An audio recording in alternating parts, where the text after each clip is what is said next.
At nang makarating na sila sa opisina, laking gulat ni Stacy sa sinabi ni Steven kaya't niyaya niya itong sumama sa mag-asawang mamasyal. Hindi maisali ni Stacy ang sarili niyang nararamdaman dito, kung dapat ba siyang maging masaya o sa kabaligtaran. Ngunit sa huli ay pumayag din siya. "I'd be happy to, sir. I'll help out in case of trouble." Agad namang ngumiti ng nakakaloko si Camila sa sagot ng babae. Si Stacy ang tipo ng babae na napakamuwang at hindi makapag-isip ng kritikal sa ganitong sitwasyon, lalo na kapag may kasamang damdamin. Bagay na halos lahat ng babae ay kahinaan. "Then what are you waiting for? Masyado na akong curious sa cafe na gusto mong ipakita sa akin, honey."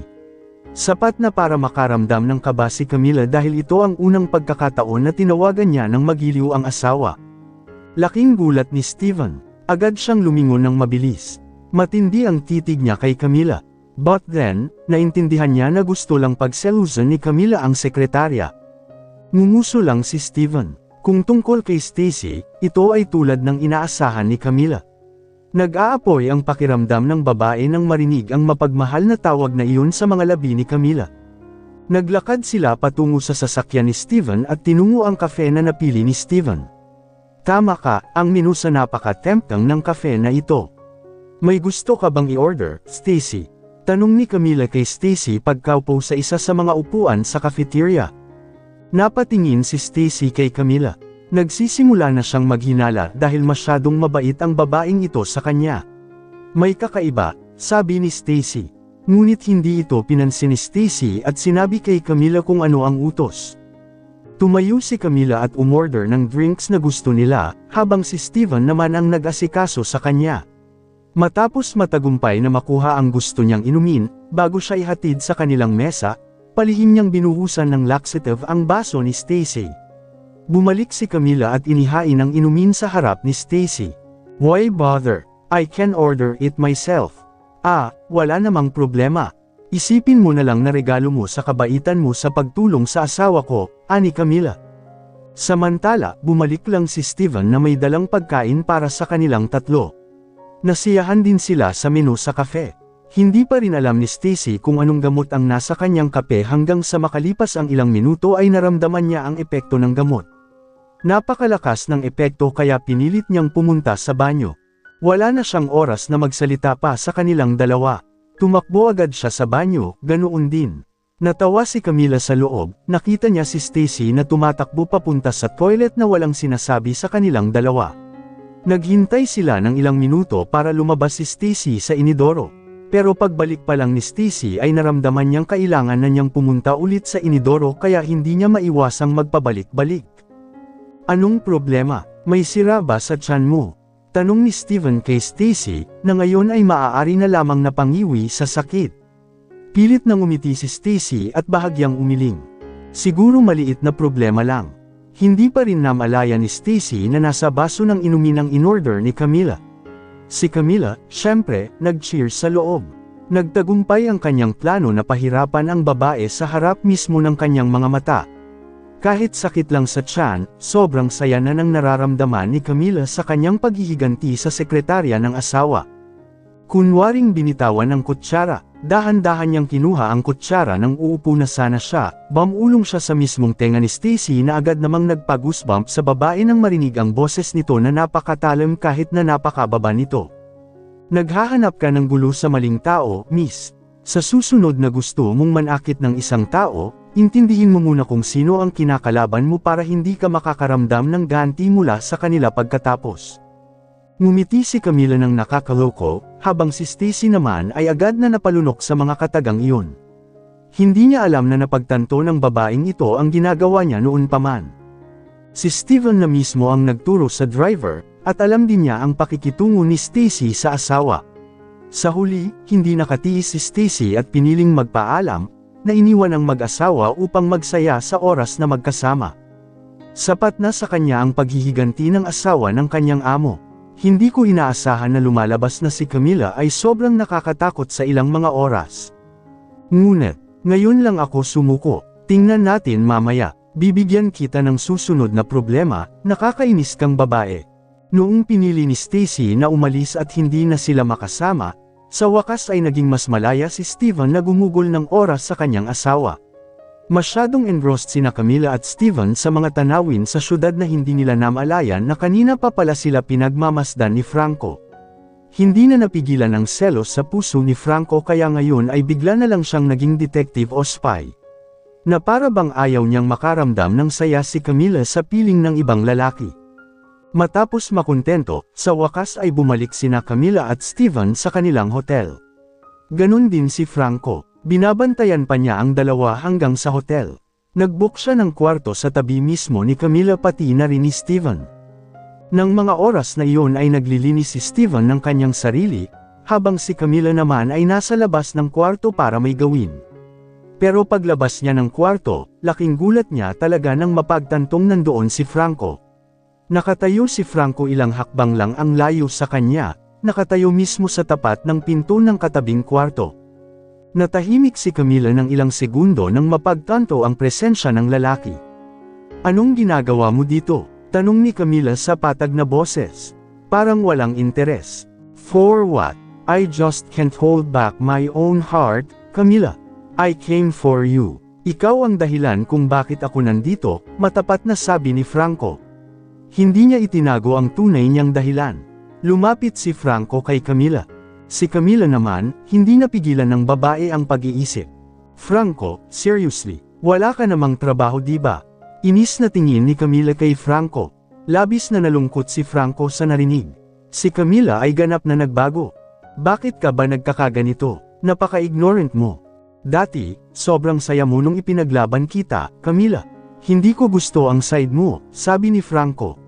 Ngumuso si Camila. Paano nasabi ni Franco iyon samantalang nakalimutan ng lalaki ang masakit na usapan noon? Nagsawa na si Camila. Unti-unting nawawala ang pagmamahal niya kay Franco. "You should ask yourself, not me," sagot ni Camila. Naglakad si Franco palapit kay Camila. Gusto niyang yakapin ang katawan ni Camila. Pero wala si Camila. Hindi nagustuhan ang tugon na iyon. Mabilis na naglakad si Franco at hinawakan ang kamay ni Camila saka hinayla ito ng malakas para hindi maiwasang mahayla si Camila at mahulog sa kanyang mga bisig. Isang mahinang sigaw ang pinakawalan ni Camila. Nagulat siya sa ginawa ni Franco. "I just miss you, Camila, miss you so much. Please, let it be like this. Sandali lang at hahayaan kitang makasama ulit ang asawa mo," ani Franco. Desperadong pakiusap niya, baka sa boses niya kung gaano kadesmaya ang lalaki. At si Camila ay sobrang nalilito. Hindi alam kung ano ang gagawin. Sa wakas, tumahimik na lang siya. Hinayaan siyang yakapin ni Franco. Sandali lang, Camila." Samantala sa hotel room naman ay agad na lumabas si Steven na hindi nakita ang asawa sa hotel room at nakitang kasama ni Franco ang babae. May nararamdamang disgusto sa kanya kapag nakikita niyang nakayakap ang asawa sa kapatid. Nag-aapoy ang kanyang puso, ngunit nanatili siyang kalmado at agad na inilagay ang malamig na mukha. Si Camila, na napagtanto na sa pagkakataong ito ay nalaman siya ng sarili niyang asawa, ay nakaramdam ng sobrang takot. Tinulak niya ang katawan ni Franco palayo. "Steven, it's not," may gustong ipaliwanag si Camila sa asawa, pero parang walang pakialam si Steven. At nagpalitan ng tingin si Franco. Sa wakas, hinayla na ni Steven ang kamay ni Camila pabalik sa kwarto nila. Ramdam ni Camila na hindi siya komportable ngayon dahil malamig ang tingin sa kanya ni Steven. Hindi ko alam kung ano ang iniisip ng lalaki. Galit ba si Steven dahil niyakap niya si Franco? Pero, kahit na hindi lang dapat pagkakaunawaan, wala namang dapat ikainggit si Steven, di ba? Ang relasyon nilang ito ay peking relasyon lamang. "I'm very curious about your relationship with Franco. It seems like you two are more than friends," sabi ni Steven na parang hindi niya alam ang relasyon ng dalawa. Gusto lang niyang subukan at makita ang reaksyon ng asawa. "What are you saying? I have absolutely no special relationship with Franco except as a sister-in-law." Hindi maintindihan ni Steven ang nangyayari sa kanya. Bakit parang nasusunog siya ngayon? Bakit ba ayaw niyang makita si Camila na magkayakap sa kapatid? Ganun ba talaga ang nararamdaman niya para sa asawa niya? Dahil sa mga oras na ito, hindi maiwasan ni Steven ang makaramdam ng galit. Naglakad siya palapit sa asawa, saka walang paabi na binuhat si Camila. Si Camila na sobrang nagulat, syempre, napasigaw. Lalo na nang itinapon agad ni Steven ang katawan sa kama.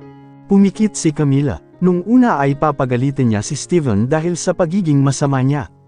Ngunit agad na nawala ng imik si Camila nang makita ang hitsura ng lalaki. Kakaligo lang kasi ni Steven at bathrobe lang ang gamit kanina. Ngayon binuksan ni Steven ang bathrobe. Siya sadyang ipinakita kay Camila ang kanyang buong magandang nililok na katawan. Si Camila naman ay agad na napapikit ang babae. Bakit nakahubad ka sa harapan ko? Laking gulat ni Camila. Hindi pa rin siya naglakas loob na imulat ang kanyang mga mata. Samantalang si Steven naman ay casual na tumingin kay Camila ang lalaki. Ngayon, nakapagdesisyon na siya. Anong ginagawa mo? Bakit ka nakapikit? Tanong niya. Hindi ito isang bagay na dapat mong ikahiya, sabi ni Steven. Nagmura si Camila sa loob. Hindi isang bagay na dapat kong ikahiya, sabi niya. Hindi talaga mapigilan ni Camila na isipin ang paraan ng pag-iisip ng lalaking ito. Hubad ka sa harap ko at sasabihin mong wala akong dapat ikahiya. Baliw ka ba? Sabi ni Camila sa madamdaming tono. Nakagawa na naman ng ngiti sa gwapong mukha ni Steven ang nakakatawang ugali ni Camila. Nakalimutan mo na ba, Camila? I am your husband, religiously and legally. There's no need to feel embarrassed, sabi ni Steven. Hindi. Sige na isuot muli ang iyong bathrobe, sabi ni Camila. Pero imbes na sumunod, umakyat talaga si Steven sa kama. Lalong nagpanik si Camila nang maramdaman ang paggalaw sa tabi niya. Tatakbo na sana siya kung hindi lang siya hinawakan ng kamay ni Steven. Hoy! Anong ginagawa mo? Let go! Sinubukan ni Camila na kumawala sa pagkakahawak ni Steven. Sa pilitan, kinailangan ni Camila na idilat ang kanyang mga mata. At ang unang nakita ni Camila ay ang matipunong katawan ng asawa. Nahirapan pa si Camila na lumunok ng laway. Gusto mo hawakan? Alok pa ni Steven. Nauutol na sabi ni Camila, ha? Thought what?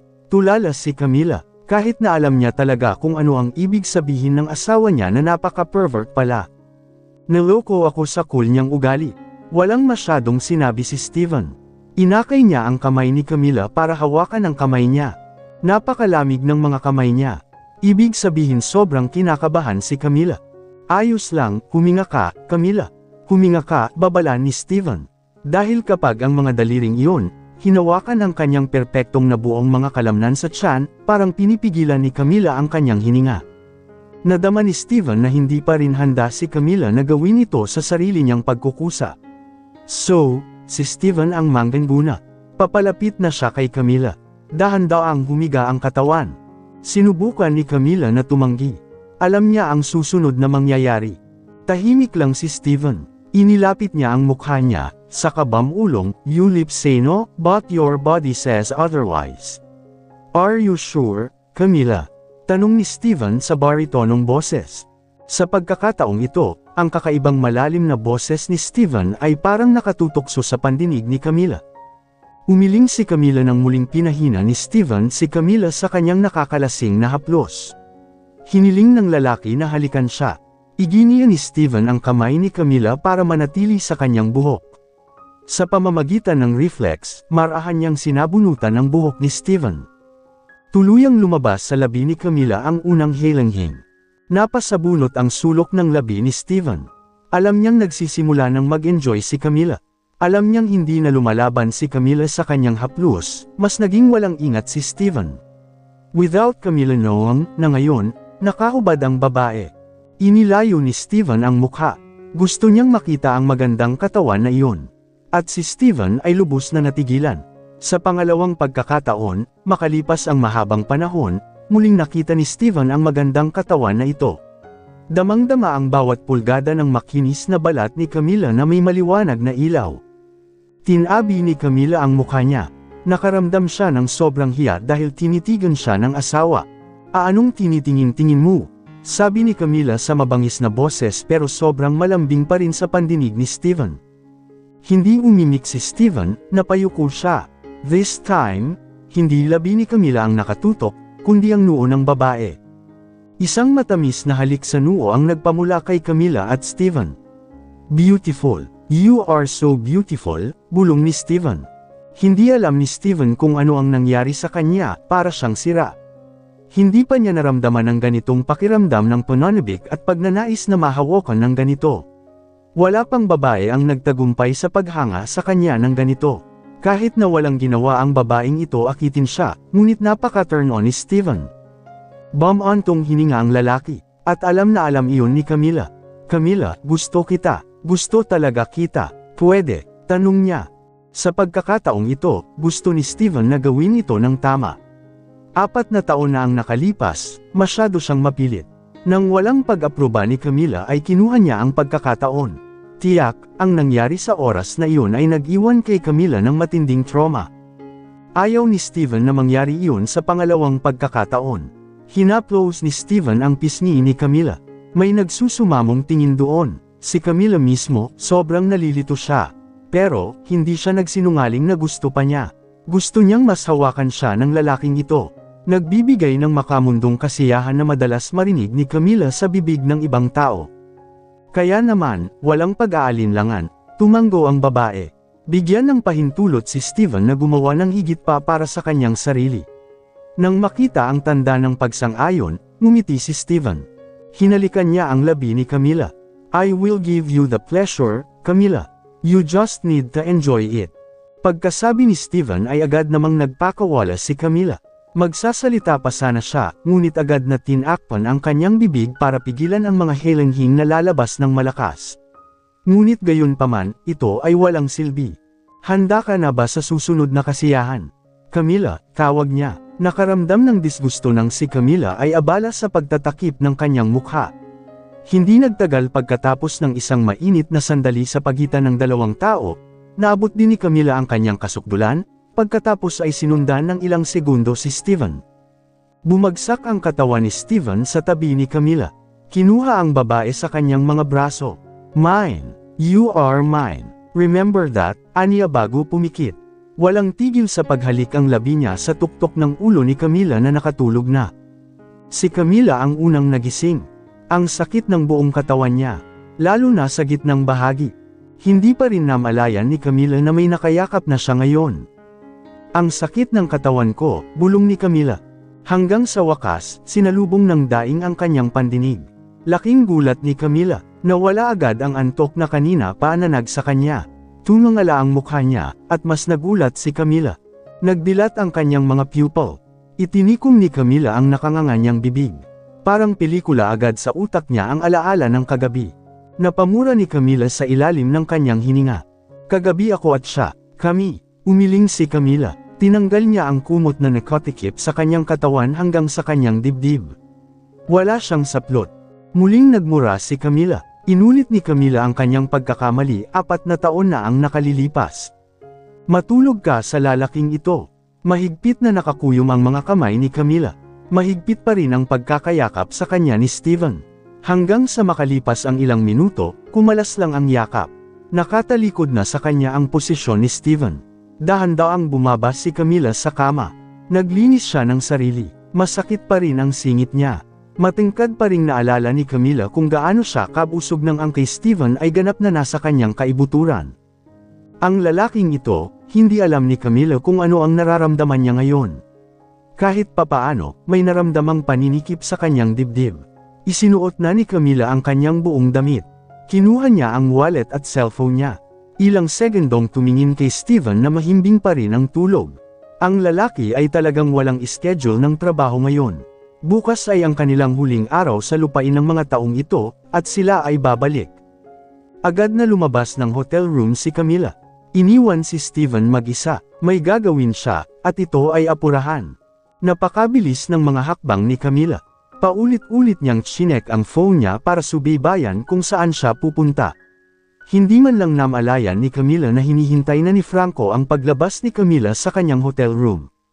Itinapon ng lalaki ang kalahating buhay na sigarilyo. Hakbangin ito hanggang sa mapatay ang mga baga, pagkatapos ay sundin kung saan pupunta si Camila. Saan siya pupunta mag-isa? Mabilis na napukaw ang curiosity ni Franco. Dumating na rin si Camila. Pumasok siya sa loob, bumili ng kung ano, at lumabas kapag tapos na siya. Seryosong tiningnan ni Camila ang kanyang mga pinamili. Pero nagulat siya nang may umagaw nito. Mabilis na sinulyapan ni Camila ang salarin. Magagalit na sana siya, pero nabulunan siya nang makita kung sino iyon. Franco, tawag niya sa gulat na tono. Napatingin si Franco kay Camila, saka tumingin sa gamot na nasa kamay niya. Ngunguso ang lalaki. You explained to me that it was just a contract marriage. But then you had a thing with him. May tono ng pagkadismaya ng si Franco, sabi niyan. Tumingin siya kay Camila, at mas lalong kitang-kita ang disappointment niya nang magkatinginan sila. Seryoso, Camila, anong balak mo? Hindi agad nakasagot si Camila. Binawi niya ang birth control pills na ininom ni Camila kanina. Bakas ang hindi pagkagusto na ibinigay ni Camila sa dati niyang kasintahan. Nagbago ka na talaga, honey. Humigpit ang hawak ni Camila sa plastic bag. Ang matamis na tawag na binibigkas sa sobrang malambing na tono ay nagpakabog ng sakit sa dibdib niya. Nagmura si Camila. Akala ni Camila ay namatay na ang nararamdaman niya para sa lalaking ito mula nang maliitin siya ni Franco noong mga oras na iyon. Pero tila, hindi kayang magsinungaling ng puso niya. Tumingin ka sa akin, sabi ni Franco. Nakayuko pa rin si Camila. Pilit niyang tinatago ang nararamdaman niya ngayon. Ngunit hindi iyon hinayaan ni Franco. Pinilit niyang tingnan si Camila. Kahit na may pamimilit, pero sobrang malumanay pa rin niyang ginagawa. Nangilid ang luha sa mga mata ni Camila. Sobrang pula. Iiyak na sana siya kung hindi niya ito hinawakan ng husto. Muli, hindi na hinayaan ni Camila na makita muli ni Franco ang kanyang mahinang panig. Hindi bagay sa'yo yan, di ba? Tanong ni Camila with that brave look. Parang hinahamon si Franco. Ngunguso si Franco. You become this cheap. Sinabi ko na sa'yo. Magkano ang gusto mo? I will give it to you. But please, be mine and never look at someone else. Can you? No, say it. How much? Walang pakialam si Franco kung mahulog ang pride niya sa harap ng babaeng ito. Si Camila lang ang gusto ni Franco sa buhay niya. Wala na siyang ibang hinanggad. Bumitaw si Camila sa pagkakahawak ni Franco. Huwag mo na akong pakialaman. Tapos na tayo simula nung iniwan mo ako ng walang dahilan, sagot ni Camila sa malamig na boses. Mabilis na naglakad si Camila, naiwan si Franco. Tumatawag sana ng taxi ang kamay niya, pero hinawakan ni Franco ang braso niya. Pilit na pinapasok si Camila sa kanyang sasakyan. Franco, anong ginagawa mo? Ilabas mo ako dito. Galit na tinignan ni Camila si Franco. Sa kasamaang palad, walang pakialam si Franco. Hindi niya pinalabas si Camila sa sasakyan niya. Mabilis niyang pinaandar ang sasakyan at pinaandar ito. Ihinto mo ang sasakyan, utos ni Camila. Matalim ang titig niya. Saglit na sumulyap si Franco, ngunit hindi niya pinansin ang utos. Daing ni Camila sa inis.